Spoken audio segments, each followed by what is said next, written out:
It was only one time, and if he didn't know, then there's no problem, right? After 6 years of marriage, Ellie and I were close to seeing all our plans pay off. We had a strict savings plan when we first got married, and now we had finally saved enough for a down payment on a house, and we're going to work on filling that house with kids.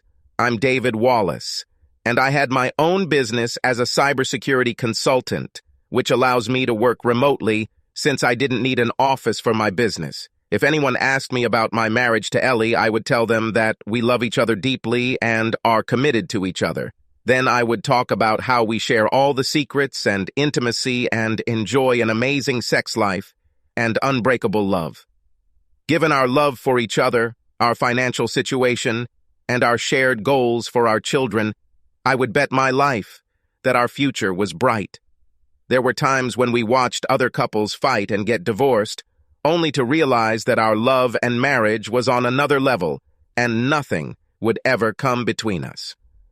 Delusional thinking is not a deliberate process, but something that convinces your soul and turns into belief. I was a believer.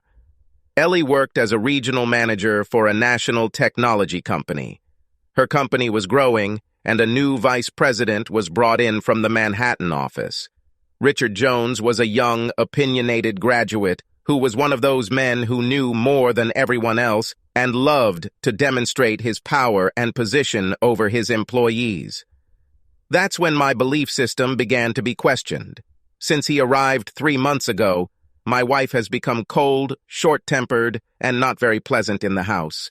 She chalked it up to work stress, but I felt there was more to the story.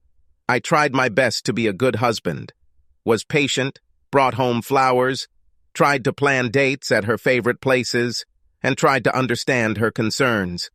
One evening when she was upset, she told me all about her new boss. She said Richard was a real asshole and made everyone nervous and stressed. I advised her to quit, but she said that she had applied for a transfer to another division of the company and that we needed money for our new house. She said now was not the time to quit and wanted to wait a little longer. Ellie explained that there was a good chance the transfer would go through due to her experience with the company's software and that the corporate office liked her. Her current job required her to visit other branches 3 times a month, and she now felt that she would have to make 1 or 2 more business trips before the transfer would be approved. That was 6 weeks and 3 trips ago. There was no transfer, and stress increased at home. This led to her treating me more like a roommate than a husband. I let her know that I was unhappy, but she said that we need to be patient, and everything will work out because Richard has become kinder to the employees. Her co-workers thought that perhaps the corporate office had told him about the low morale in the office and he should change his attitude. She also felt that a transfer could still happen. I could tell she was trying to be nicer at home, but she was still harsh with me. She was unwilling to have sex more than twice a week, and even then I felt it was pity sex and not the kind of lovemaking we once shared. On Friday night, she came home and announced that she was going to the corporate office in California for 2 nights with her manager, Richard Jones. She said she was going to find out about her transfer while she was there. What I didn't know at the time was that her stress was caused by the pressure Richard was putting on her to have sex with him. Ellie was a sexy 28-year-old woman, 170 centimeters tall, thin, with large breasts, and the face of an angel. Up until the last 3 months, Ellie had never given me any reason to worry. I later learned that when Richard began his predatory behavior, she suspended him, which humiliated and hurt his ego and was the cause of the stress she experienced at work. Obviously, this was pure sexual harassment. Why she didn't tell me or her HR department is beyond me and remains a mystery. After Richard realized that his methods were not working, he changed tactics and began to flirt, tease, compliment, and promise Ellie a great future in the company. After several dinners and many conversations about her marriage and sex life, he convinced her to consider being with him just once and what it would mean for her future. All the stress she was under, combined with the impending act of betrayal, created this devil woman, and apparently the way she dealt with the impending affair was to blame me and make me out to be the bad guy to justify her one-time betrayal and hide your guilt. We had not had sex or intimacy for the past 2 weeks, and she was not interested in any of my advances. I didn't beg for sex, and I let her know that if things didn't change quickly, we would be in a bad place. She promised that everything would soon return to normal and asked to be given some time to sort out her problems at work. I was in love with her and wanted things to go back to the way they were just a few months ago. I didn't know what to do, but I knew things had to change, so I let her know that I would give her time until she returned from her trip to save our marriage. Our 7th anniversary was approaching, and I kept trying to get things back on track between us and rekindle her affection before the trip, but to no avail. The day she was getting ready to leave town, I came home early to give her a surprise, a box of her favorite chocolates that she would take with her on the trip, so that she would know how much I love her and want our lives to return to their previous course. I knew she had taken the day off to pack and was going to leave for the airport at 3 p.m. I returned home at noon with a smile on my face, hoping to surprise her and tell her how much I loved her. After I entered the house, I called out to her as soon as I walked through the front door, but, to my surprise, the house was empty. I walked into the bedroom and saw her luggage on the bed and her tight dress on the hanger. She always dressed beautifully, was confident in her body, and loved to look fashionable, and I always liked the way she looked. Standing alone in our bedroom, I called her cell phone to find out where she was, and was met with curt replies and a curt greeting. "Hello? What do you want?" Her voice sounded irritated that I was calling. It hurt. After all my efforts, I felt like I was bothering her and I was the one she didn't want to talk to. "Well, that's a nice greeting. I wanted to know how your day was and what you are doing. Listen, I'm going to lunch with my sister. You already know that I'm leaving for the airport at 3 o'clock. Is there anything else you need to know?" Shocked by her approach, I simply wished her a pleasant flight and hung up without saying goodbye or telling her that I loved her.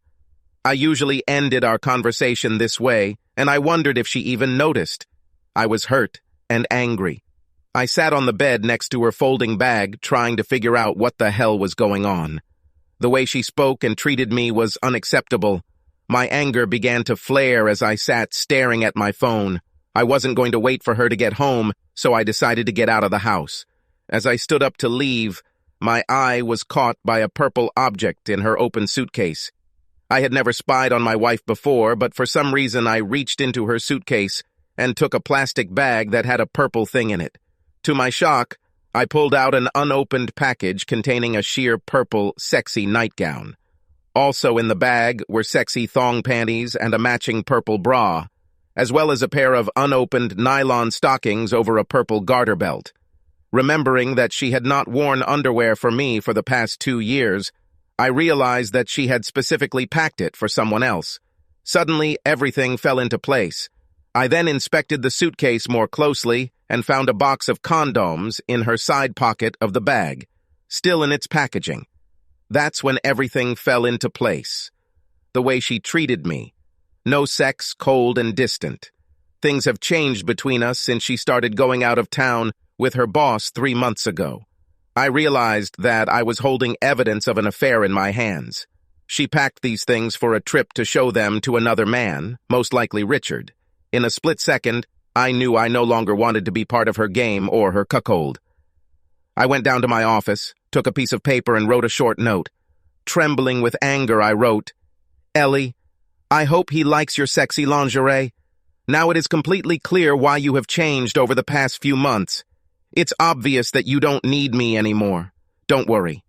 By the time you get home, I will be gone, and you will never see me again. I would never have married you if I knew you were a cheating slut. But as they say, live and learn. The only good thing that came out of this was that you will never be the mother of my children. I'm happy that we delayed starting a family. Perhaps Richard can help you in this area. David."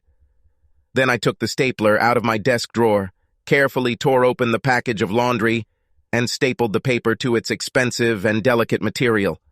Then I carefully put everything back into her suitcase. I made sure I left no sign that I was home, and drove to a local restaurant to be alone and eat something to try and calm my upset stomach.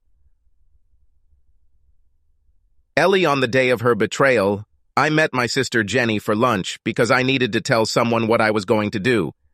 Call it guilt or call it fear, but I knew I could trust her to be a good listener. All this stress was driving me crazy and I needed to get it off my chest before my head exploded from everything I had been through. After we ordered from the menu, I confessed everything and felt relieved when I laid it all out. I felt Jenny's anger as she looked at me like I was crazy. Why are you jeopardizing your marriage because of this asshole? In past conversations, you told me that he is an asshole and that he has been stalking you for the past few months. Why don't you quit or file a sexual harassment case? Jenny, I've gotten to know him a lot better over the past month and he's going through a difficult divorce. He would act up and take his pain out on us. But over the last month, he has been extremely sweet. He asked me to be with him just once, and I don't know why, but I agreed. We are going to do it once on this trip, and he promised that we will never talk about it again, and he will help me advance in the company. So, you're going to cheat on David, the guy you've loved since college, for what? Possible promotion. You realize he's turning you into a slut, right? No, it's not like that. I actually feel sorry for Richard, and I know he just needs this. Besides, David will never know, and we'll be back to normal when I get back.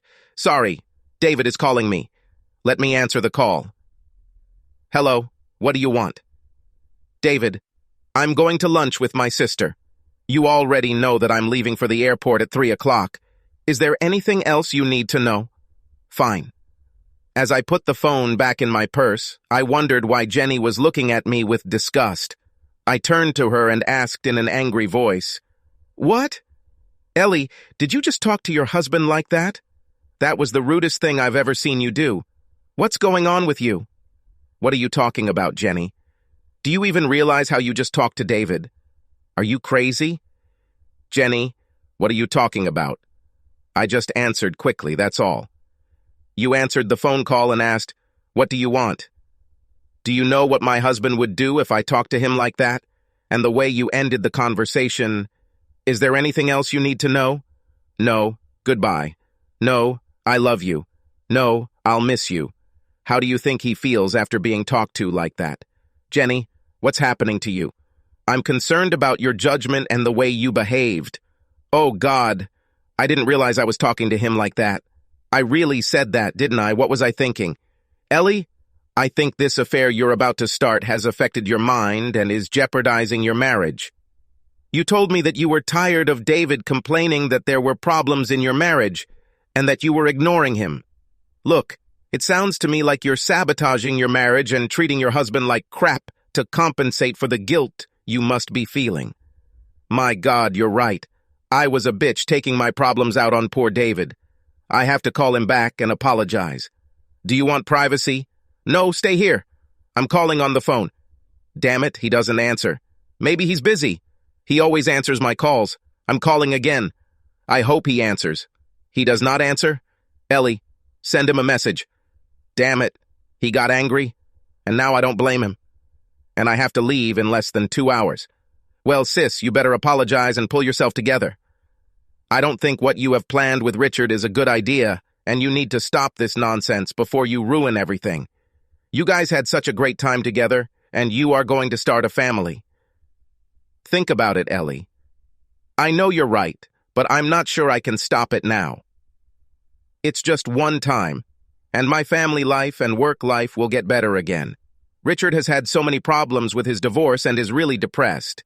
He promised it would just be one time, and it would help him because I reminded him so much of his wife. You know he's playing with you, don't you? Ellie, you can't be that blind. No, you're wrong. He's a nice guy at heart, and his wife is trying to get full custody of his kids and destroy him with child support. When he opened up to me, I felt his pain and a connection developed between us. I feel like I need to do this at least once after all the time we've spent together. Have you talked to him about your own marriage or about how David treats you? Looking down at my hands and after a long pause, I said quietly, Perhaps I said something about David's complaints and the fact that we don't have enough sex. Ellie, you're an idiot, and you better pray that David never finds out that you shared your and David's intimate relationship with another man. I have to tell you, Ellie, I think you've already gone too far, and if David finds out about this, your marriage will definitely be in trouble. Don't you see how messed up everything is and how you're putting everything at risk? Look, I understand your point of view and you're right. That's why it will only happen once. Now I understand how I treated David, and when I return from this trip, I will make it up to him. He will never know, and it will never happen again. I will never talk about it again, because it will never be in my head. It will be forgotten. You're really delusional. Are you planning to have sex with another man, and you believe that once it happens, you will forget about it? I am telling you, it will change you. It will change the way you think about your husband. Nothing good will come of this. Please think again. Jenny, thank you for your concern, but I'm a grown woman and I can handle this. I mean, it's just sex, and it's just one time. David will never know, and as they say, no harm, no foul. Well, I hope you know what you're doing, but I want you to remember what I'm saying. You are making a big mistake. Please think about this before you do something you can never fix. You will forever remain an unfaithful wife, and I hope you can come to terms with that. Don't worry, I'll sort it out, and in 2 weeks you'll see a happy David. We will work on creating our family. I'm sad, and I feel terrible about this, because I know nothing good will come of this. As your sister, I don't want you to do this. Please cancel your trip, quit your job, and apologize to David for your recent behavior. David is my friend too, and if he ever found out that I knew about this, he would never speak to me again. Thank you, Jenny. I love you and appreciate your concern. I'll think about what you said, but I still need to go on this journey. I'll talk to David and apologize for my bad behavior before I leave this afternoon. David's thoughts over lunch. These feelings were new and unwanted. Sitting at a table at our local restaurant, I began to reflect on the past few months and how my marriage had gone from a state of bliss to complete crap. I had to wipe my eyes several times so that no one would see my weakness and pain. When I first sat down, all I felt was anger. But those feelings transformed into sadness and resentment as I felt the full impact of my loss. The woman I loved and the marriage I lived for were now distant memories. Then, as I thought about my situation, my feelings changed to feelings of humiliation and betrayal. How could she do this to me and our marriage? What did I do to turn her into a cheating bitch wife? I knew I couldn't forgive her. I was never going to be with a woman who wanted to be with another man. My ego could never handle it. I know many of my friends are survivors of the affair and will tell me to forgive her and get over it. Well, that won't happen. Then suddenly my feelings of anger returned when my phone rang and I saw Ellie's number. I wasn't going to answer her calls. The time for talking is over, honey. Your sweet, loving husband is gone. You woke up the monster. Ellie flies off with Richard. Richard booked first-class seats on their long flight to the West Coast to impress Ellie. However, on the plane, Richard saw that she was upset when he learned that her husband was not answering her calls and text messages. When she told Richard that she had changed her mind about the whole thing, he quickly caught on and played the part of the offended husband again to get her back on track. He brought her a Bloody Mary and convinced her to relax and that everything would be fine. Ellie, calm down. It's okay, and I'm sure there's a good reason for it. Perhaps he is in a meeting or simply cannot speak. I'm sure he'll call you back. Besides, nothing happened and everything is fine. After we return from our meetings, I want you to take a few days off and spend time reconnecting with your husband. I just wish I had a wife as loving as you. You know, she won't even let me talk to my girls and it hurts so much. You are a great wife, and I know everything will be fine. Ellie saw tears in the predator's eyes when he talked about his girls, and again fell for his bait.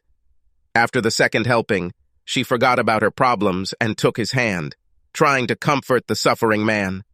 That's when he knew he had her and he was going to finally fuck the stupid bitch and send her back to her husband. He had worked too hard to let it end right at the finish line. To him, it was all a game. Sending women back to their husbands full of his seed was what he lived for, so that the wife understands that she gave herself to another man and at the same time lost respect for her husband. The wife will remember what they did and will keep it in mind when she returns to her husband. What he liked even more was when he met his husband after he had defiled his wife at a business event or some casual meeting. When this happened, it gave him the greatest sense of power.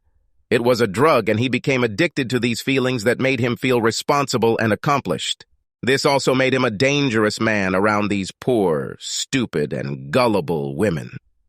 When they arrived at the hotel, they walked up to the front desk, hand in hand. Ellie was a little shocked when she realized that there was only one room and she would have to spend the entire trip with him. As they walked away from the counter, she looked at Richard and said, "I don't have a room." "Ellie, we talked about this. You and I will be together on this trip and never again. Let's just enjoy this one-time experience like we promised each other." "I thought you said it would only be one time." "Richard, I'm not sure." "Relax, Ellie. Everything will be fine. One trip, not just one time. Listen, until we get home, you're my girl. Just this once. Pretend that you are my wife, and I promise that I will treat you like the princess you deserve to be. No one will know, and it will forever remain our secret." They checked into the room, and she felt a strong surge of guilt when she saw that there was only one king-size bed. She realized that for the first time since she got married, she would sleep with another man, and at the same time she was filled with excitement as the guilt disappeared. She felt dizzy from mixed feelings, and she was forced to go out onto the balcony to get some fresh air. Richard assessed the situation, quietly put the bags in the closet, and joined her on the balcony overlooking the Pacific Ocean. "Isn't this relaxing? I booked this room knowing you would love the ocean view." She nodded with tears in her eyes. "Yes, it's beautiful here." Richard turned to Ellie, put his hand on her chin, and lifted her face towards his. Looking intently into her eyes, he kissed her softly on the lips. A few seconds later, Ellie kissed him back, which turned into a hot, romantic, passionate kiss. Realizing what she had just done, she gently pushed him away and smiled. Richard knew he was making progress and had no intention of rushing things. He knew that in a few hours he would be completely inside this stupid woman. He will then have sex with her all night long. All this time he would know that he was desecrating her, since her ignorant husband was many kilometers away. He felt a wave of satisfaction wash over him as he smiled back, looking into her eyes. "That was nice, Ellie. We have dinner reservations in a couple hours, and I know you want to get ready, so I'll head down to the gym for a quick workout and be back in time to get ready." She nodded without saying anything and watched as Richard picked up his gym clothes and headed out of the room. Sitting on the bed, she needed to talk to David and make sure everything was okay. Now that she realized how she treated him, she wanted to apologize and make sure he was okay. She loved him and just wanted this trip to end and their lives to go back to normal. Her heart began to beat faster when she dialed his phone. She prayed that he would answer and tell her that he loved her, but there was no answer. He wasn't answering his calls, and she knew he was angry about her last conversation. She then sent him a message, hoping it would help the situation. "David, my dear, I'm so sorry that I treated you like that on the phone today. I had a bad morning, and I took it out on you. Please forgive me, and I will make amends when I return home. I miss you so much, and I want you to know that I love you and can't wait for us to start our family this weekend. Please call me. I need to hear your voice." Taking a deep breath, she stepped into the hot shower, shaved her legs, and then washed her hair. After getting out of the shower, she admired herself in the full-length mirror and was excited to wear the new outfit she had bought. For the next 30 minutes, she worked carefully on her makeup and hair. She was pleased with the impressive results of the evening and how her hair looked long and dramatic. Forgetting about her message to David, she was only focused on putting on her new outfit to see how sexy she looked. Her thoughts soon turned to David and how she would wear the same outfit for him when she got home. Richard was in the middle of his treadmill run when Ellie went to her clothes bag and pulled out a short black cocktail dress. It was a daring outfit that she bought especially for this trip, showing off her beautiful breasts with a daring cutout. Tonight, she was going to be brave and go braless. The short skirt will give her long legs a sexy look with the new high heels she also bought for this trip. After admiring the dress for a few moments, she went to get her underwear and pulled out several items, including the underwear she intended to wear for Richard that evening. Having carefully laid everything out on the bed, she unzipped a new pair of sheer black tights and pulled them down her long, smooth legs over her new thong. There was no need for a bra tonight, so she carefully put on the dress and then put on her high heels. After adjusting her dress to make sure her firm, round breasts were covered, she walked over to the full-length mirror and admired the sexy woman looking back at her from the mirror. She smiled again with satisfaction, realizing how sexy she looked, and again thought that her husband would love to take off this dress and make sweet love to her when she returned home. Then she looked at her watch and realized that Richard would be back in a few minutes, so she began to clean up the mess. She returned to the bed to put the sexy lingerie she planned to wear that night in the closet, so she could quickly change when they returned from their dinner date. When she picked up the Victoria's Secrets package, she noticed that it was already open and askew. Looking closer, she saw a piece of paper attached to her underwear. The strangeness puzzled her, and she wondered. She then removed the delicate items and saw a handwritten note attached to the expensive underwear. Still confused, she read the note and immediately froze in fear. Her heart stopped when she read the note, and sadly, her world came crashing down. The reality of what she was doing hit her hard. She was stunned and could not move as she looked at the note. Then suddenly a river of tears flowed from her eyes and she fell to her knees, holding her head in her hands. Now she lay on the carpet, sobbing and feeling an unimaginable level of hurt and anguish that she was unable to comprehend. Her thoughts. Now, in a state of complete panic, she called David's phone and left a voice message in a trembling voice. "David, I received your note, and, dear, nothing happened. I've never done anything. Please forgive me. It was a stupid mistake, and I love you. Please call me and talk to me. I have to talk to you, baby. Trust me, nothing happened. Please call me." When she realized he wasn't calling her back, she left several long text messages and was now rocking back and forth in the large chair next to the bed. When Richard entered the room, he saw a train wreck and knew that something was about to derail his plans. "What happened, dear? Do not call me that. I am not your darling. And because of you, I may have ended my marriage to the man I love. You got me into this situation, and now he's left me." "Ellie, calm down. What are you talking about?" Richard saw a note on the bed that Ellie was pointing at. A smile appeared on his face as he read it, and he felt that wonderful feeling of satisfaction again. Fooling his husband's head, that's what he lived for. Seduced his wife and ruined their lives. It all went back to his childhood, when his father had left his mother for another woman, and somehow that experience had warped him in the worst possible way. In his sick mind, it didn't even matter if he fucked her. He already had what he wanted.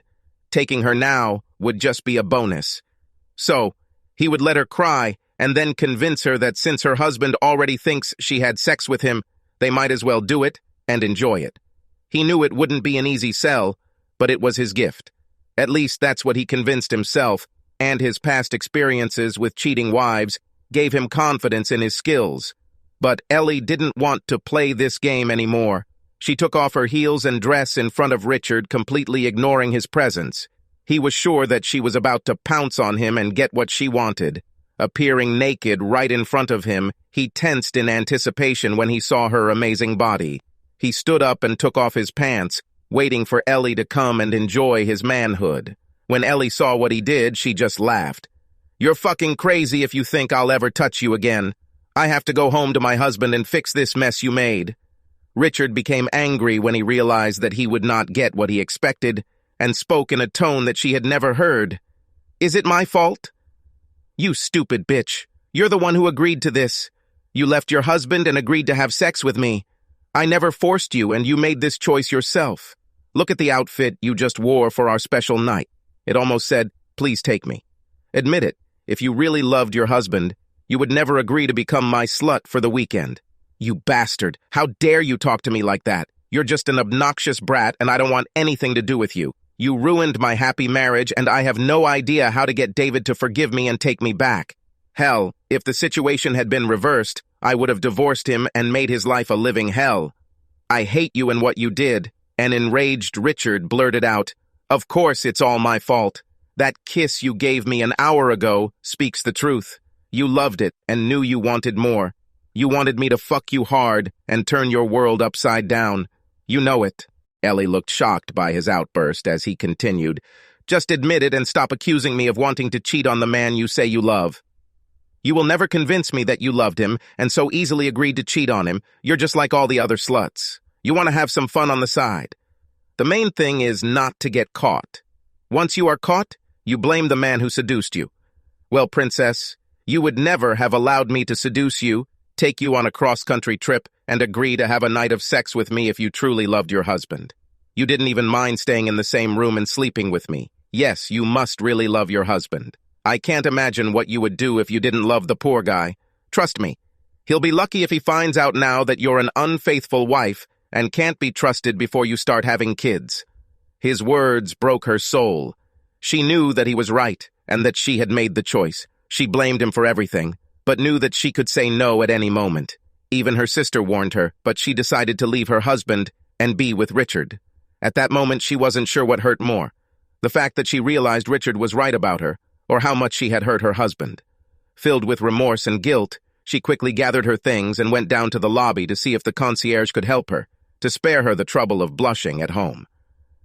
She needed to go home and tell David how much she loved him and that nothing had happened.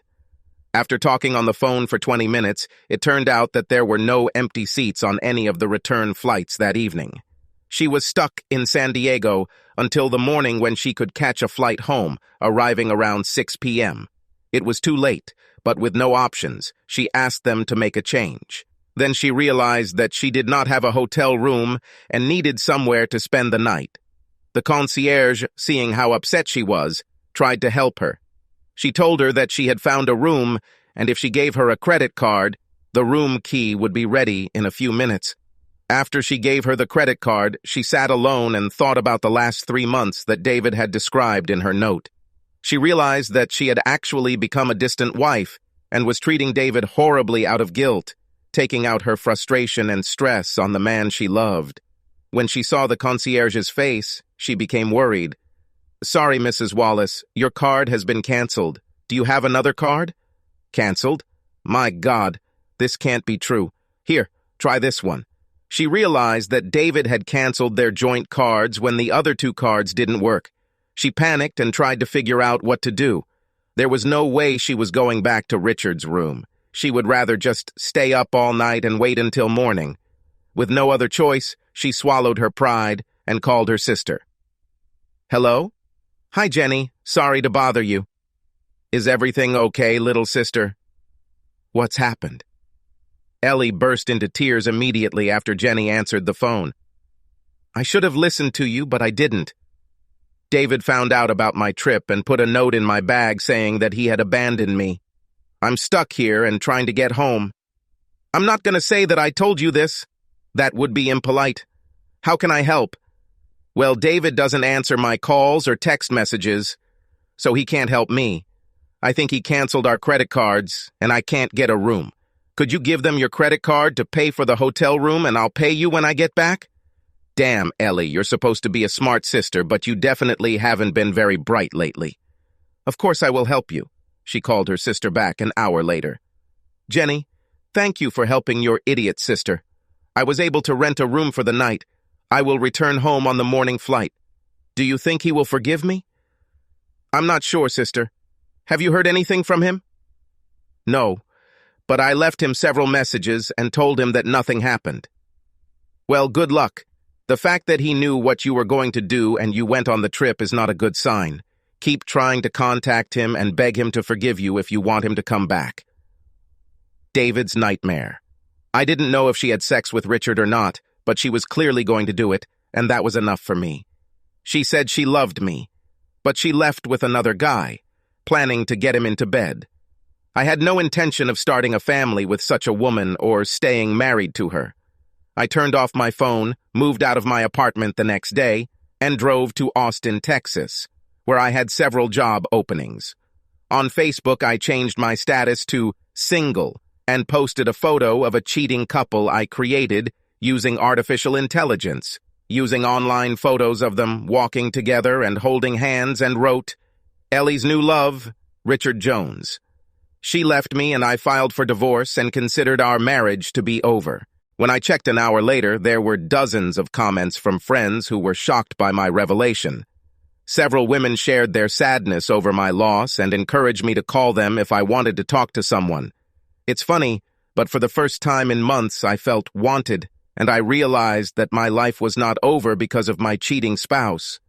From some research, I found out that Richard was not in the process of divorce and loved his wife and children. He just liked preying on unsuspecting women a little more. He really enjoyed corrupting his wife and turning her husband into a cuckold. This gave him a sense of power after he had his wife, and the knowledge that the husband would be with his wife after he had her. It was a thrill for this egoist. The need for power over these women and their husbands was his addiction. Ellie was stunned when she found out that Richard had been lying to her about everything.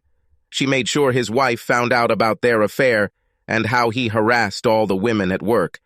There were going to be some upheavals in Richard's life in the near future. Divorce court. Mr. Wilkes, where is your client? David had to be in court on the day of the divorce proceedings. The judge was furious when he didn't show up and asked his lawyer where he was. The lawyer said he didn't know, but he was sure he'd be here soon. She called a 15-minute break and said that if he wasn't here, she would hold him in contempt of court. Joshua Wilkes, his lawyer, called David on his cell phone and soon realized that David had no intention of attending the mandatory hearing. He told his lawyer he was stuck in traffic. When the judge returned, Joshua stood up and spoke to the judge. "Your Honor, my client is stuck in traffic and is desperately trying to get here." "Well, that's a shame. Today I have other things to do. Your client has been charged with contempt of court, and I am imposing a fine of $1,000. I have reviewed the case file and requested 3 consultations before the next court date within 60 days. Tell your client that if he does not attend counseling or appear in court, I will impose 30 days in jail and another fine. Do you understand my decision today?" "Yes, Your Honor."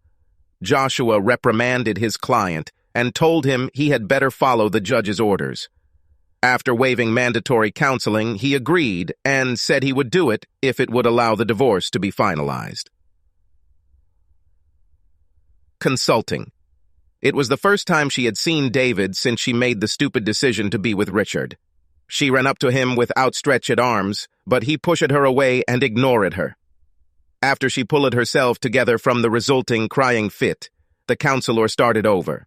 Ellie started the session. She told David how much she loved him and how sorry she was that she didn't realize what she was doing. She continued to explain that she had never had sex and returned home as soon as she realized what she was doing. She cried and begged him for forgiveness. When it was his turn to speak, he began with a question. "Doctor, just to be clear, you expect complete honesty from both of us if these sessions are to have any value, right?" "Yes, David. You both agreed to be completely honest, and this is a straightforward session. It is important that you both speak freely and honestly." "Thank you, Doctor." Turning to Ellie and looking directly at her for the first time since she left on her journey, he felt his heart beat faster as resentment and suffering reared their ugly head again. "This is difficult for me, Ellie, and I hope you will be honest. You say you didn't have sex with Richard? Nothing happened, and I must understand and forgive your actions. Am I entitled to this?" Tears filled her eyes as she smiled and said, "Yes, David, nothing happened. And as soon as I read your note, I realized what I was doing and ran home to you. Okay, I understand, but I know you, Ellie, and you are not the kind of woman who can just be with another man. I mean, you've never been a slut or that type of woman. Do you agree?" "Of course not." "I'm not a slut, and you know it," she said, holding out her hand to David. He didn't take her hand, which hung in the air until she pulled it away. I know you're not a slut, Ellie, but I also know that you would never get another man into bed if you didn't have a connection or feelings for that man. See, since I know you're not a slut, I know you had feelings for Richard. Am I right? She knew she would have to admit that she had feelings or that she was a slut, and she said quietly, "Well, yes, but I don't love him. I have always loved only you." Yes, I loved you too, Ellie. But you see, this is the problem I have with this whole novel. Yes, I consider this a novel. Tell me, did you spend personal time with him? Did you have lunch or drinks together after work? Of course, we worked together. Okay, that makes sense, so I'll take that to mean yes. Now the truth. Ellie, have you ever walked with him holding hands? Ellie could no longer look him in the eyes and said very quietly, "Yes." "Sorry, I can't hear you. Did you hold hands?" "Yes, but I didn't love him." "You said it. I know you didn't love him. Tell me, have you ever kissed him passionately?" "Just this once, I swear." David could not explain what happened, but all his pain, anger, resentment, and humiliation found an outlet in the form of tears. Because of her confession, all his stress came out in the form of a river of tears. As he spoke, tears dripped from his face onto his shirt and knees.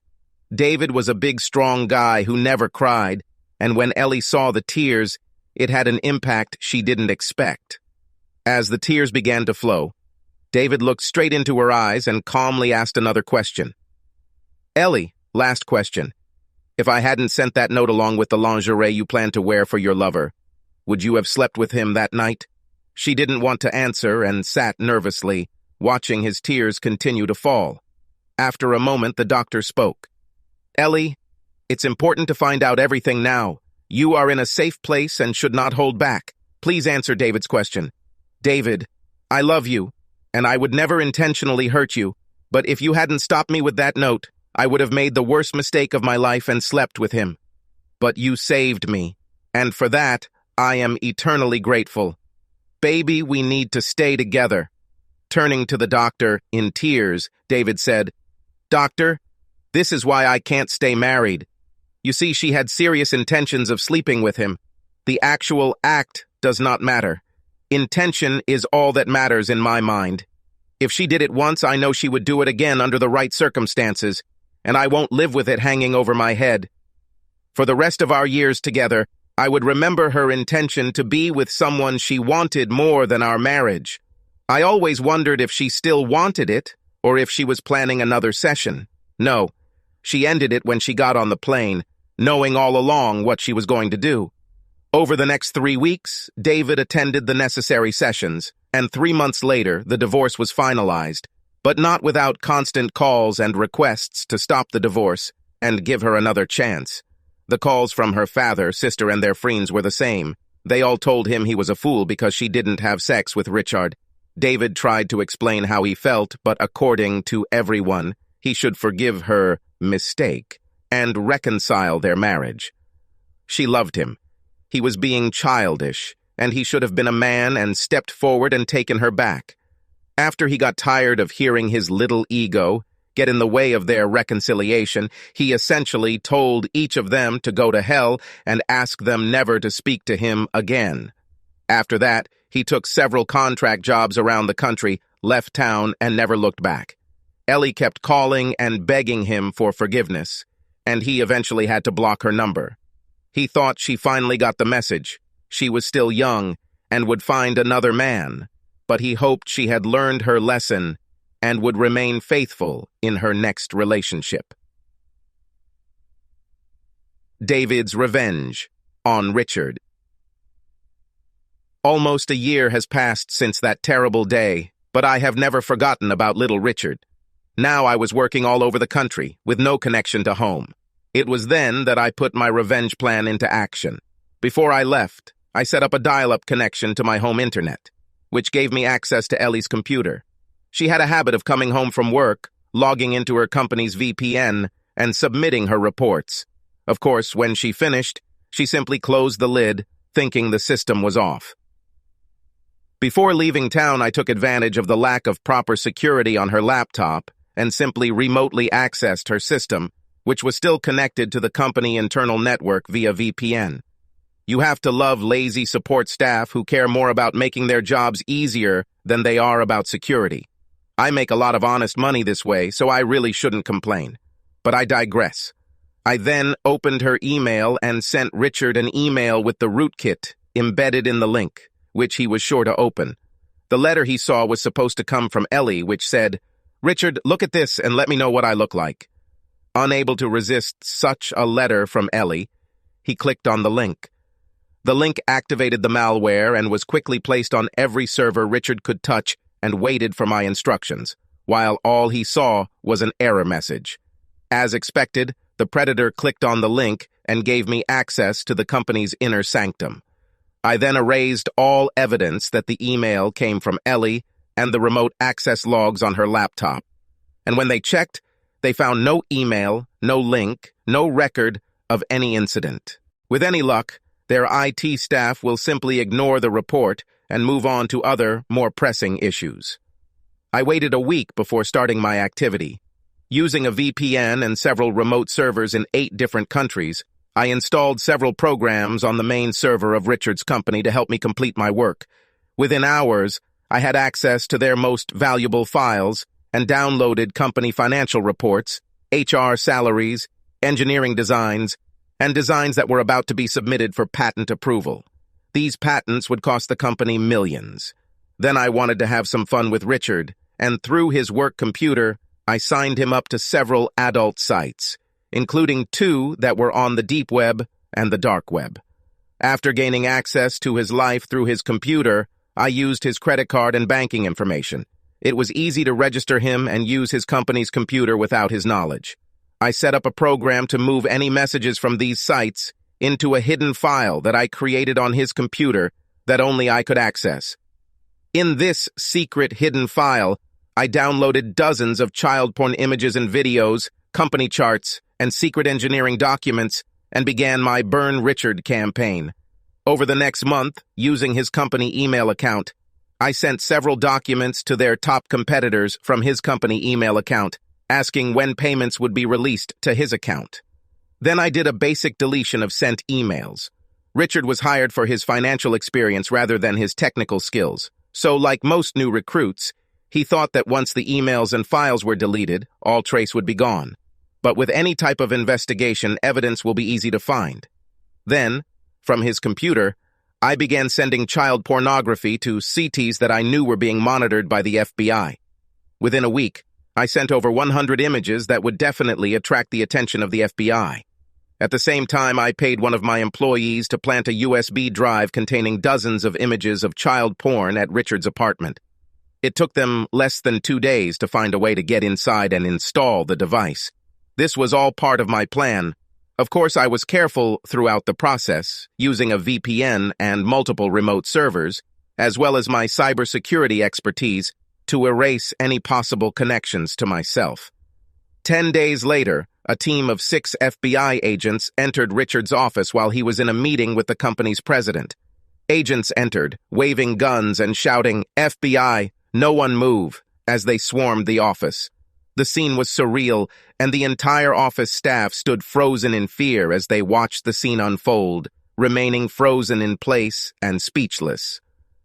"We have a warrant for the arrest of Richard Jones and full access to your company's servers. We are aware of some federal crimes. You will take us to your IT department immediately."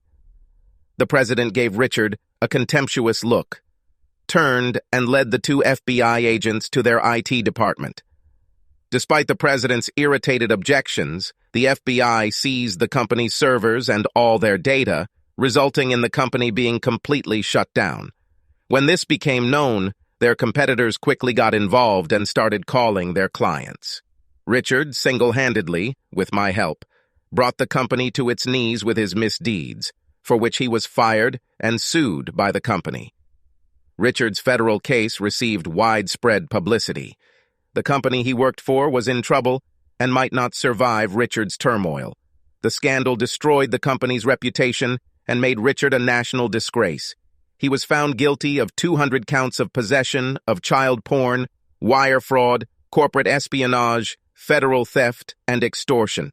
25 years in prison, minimum 20 for good behavior. His wife divorced him, and his children would never have anything to do with him again. He lost everything when he tried to fool the wrong person. Subscribe to our channel so that your second chaff doesn't cheat on you, and go ahead and listen to the next story, because this story is nothing compared to the next one. If you're under 18, don't even think about listening to the next one.